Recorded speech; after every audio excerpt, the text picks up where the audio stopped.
Thank you very much, AmaniTv, for inviting me to this brief interview. I'm in St. Louis, Senegal, for the purpose of the launch of a new platform for publishing and disseminating knowledge about Africa.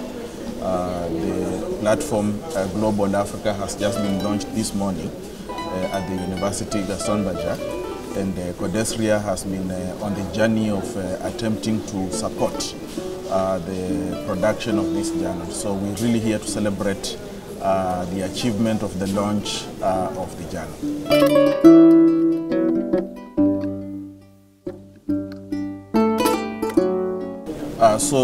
For a period of about slightly over 1 year, CODESRIA has was invited by the partners, University Gaston Berger and the IRD, to join into the team that was planning both the production of the journal but also the planning of the launch conference, which is happening between now and Wednesday, I believe. And what basically we've done is that we've provided technical support. We've also been centrally in charge of making sure that the perceptions and the views and the ideas that come into the journal are ideas that reflect what we in Africa think should be a point of view of Africans. And so we have been an anchor point around which a perspective on Africa about Africans is central to the production of the Global Africa Journal.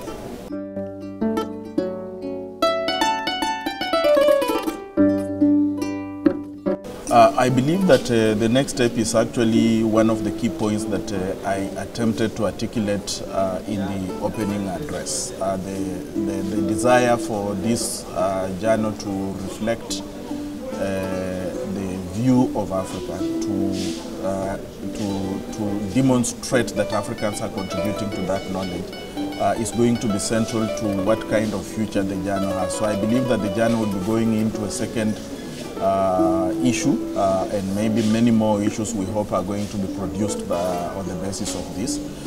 And as CODESRIA, we essentially are joining in to support the process by which the production of subsequent issues of the journal are done. We also hope that in that next step we're going to sustain a partnership between the university, IRD and CODESRIA and many other partners that have been brought on board to open up what I believe should be an important conversation about the future of Africa in general, but more specifically how knowledge production in Africa is situated in a context that allows the perspective of Africa to come through in everything that we do in this partnership.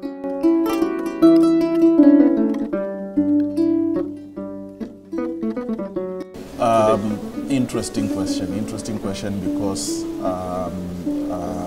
over the period of the last 2 to 3 decades, the production of knowledge in Africa has experienced such a devastating downturn, but it's beginning to recover. It's beginning to recover in a way that allows us to have hope that we are on an upward trajectory.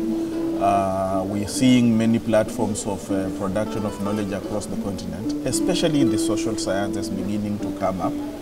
We're also seeing a growing vibrancy within a number of universities with respect to graduate training, and therefore the possibility of producing knowledge is actually being enhanced. So I think we're creating a pipeline around which the training process is improving, but also the outputs that ought to come out of this training process, we hope, are going to be excellent in terms of scaling the amount of research produced on the continent. Also, I think that what is important at this moment, and which the Global Africa Journal is demonstrating, is the capacity to produce knowledge across languages in a manner that is acceptable and speaks to the diversity of the continent. And I hope that we're not just thinking about knowledge in English, we're not just thinking about knowledge in French or Portuguese, we're also now thinking about knowledge in Swahili, knowledge in Arabic, and hopefully, with some luck, we're going to see this expand to other languages. I would love, for instance, to begin to see knowledge being produced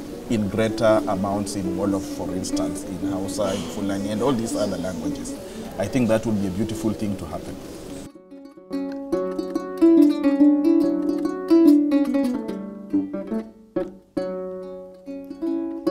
The message that I would like to send to the community is that it is possible to have an African institution led by Africans, defining their research priorities, disseminating knowledge based on work done by colleagues on the continent, that can happen over an interrupted 50 years period. In itself, that's an achievement. I was just speaking to a team of researchers yesterday, and one of them was expressing a concern that there have been no outlets for publishing research in Africa. And I was reminding them that in 2022, CODESRIA has a journal that has published uninterrupted for 47 years. Now, if there is nothing that can give you hope, the fact that we have done this over the last 47 to 50 years is an important milestone to mark, and I hope that we will all join together and celebrate the achievement of this particular milestone in the history of the CODESRIA, and that we have another 50 years or more to work in order to strengthen research in the social sciences and humanities in Africa.